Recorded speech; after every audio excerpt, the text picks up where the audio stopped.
नक्षत्रार्चन विधि रोगावली चक्र।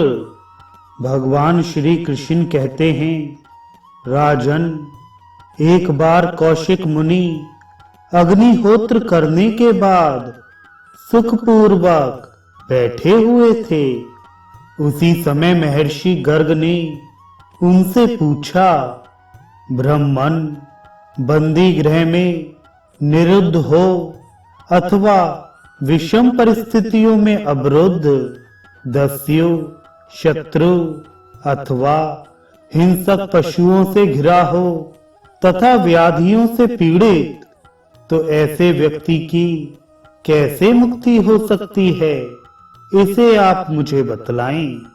कौशिक मुनि बोले, गर्भाधान के समय जन्म नक्षत्र में मृत्यु संबंधी ज्ञान होने पर जिसको रोग व्याधि उत्पन्न हो जाती है, उसे कष्ट तो होता ही है, उसकी मृत्यु भी संभाव्य है।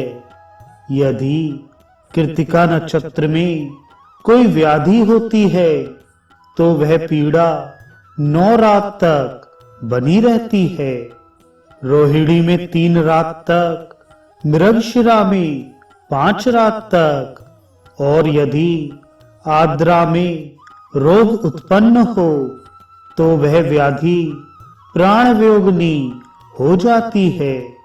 पुनर्वसु और पुष्य नक्षत्र में 7 रात, आश्लेषा में 9 रात, मघा में 20 दिन, पूर्व फाल्गुनी में 2 मास, उत्तर फाल्गुनी में 45 दिन, हस्त में स्वल्पकालिक पीड़ा, चित्रा में आधे मास, स्वाति में 2 मास, विशाखा में 20 दिन, अनुराधा में 10 दिन, ज्येष्ठा में आधे मास और मूल में मृत्यु हो जाती है।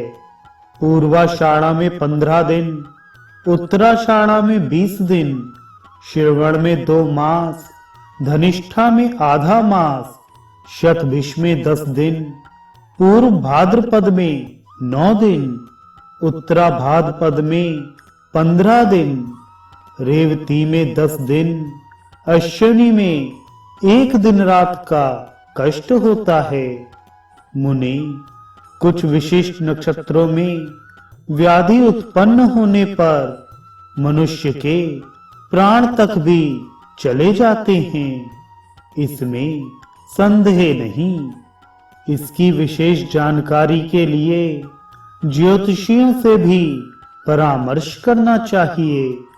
रोग के प्रारंभिक नक्षत्र का ज्ञान हो जाने पर उस नक्षत्र के अधिदेवता के निमित्त निर्दिष्ट द्रव्यों द्वारा हवन करने से रोग व्याधि की शांति हो जाती है।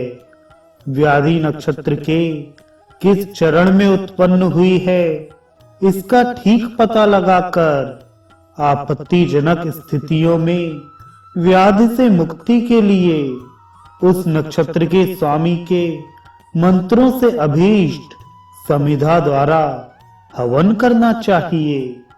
अश्विनी नक्षत्र में दूध वाले अर्थात वट, पीपल, खिरनी आदि वृक्षों की समिधा से अश्विनी कुमारों के मंत्रों से हवन करना चाहिए। भरणी में यम दैवत यमाय स्वाहा, इस मंत्र से घी, मधु और तिल से हवन करना चाहिए। इसी प्रकार कृत्तिका में भी अग्नि के मंत्रों से हवन करना चाहिए।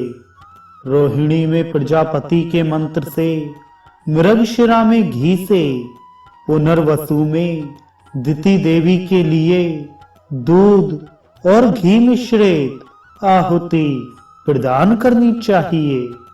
पुष्य में बृहस्पति के मंत्रों से घी और दूध द्वारा, आश्लेषा के देवता सर्प हैं, अतः बड़ के दूध और घी से मिश्रित आहुति देनी चाहिए। इसी प्रकार स्वाति, मूल आदि सभी नक्षत्रों में घी मिश्रित आहुति देनी चाहिए।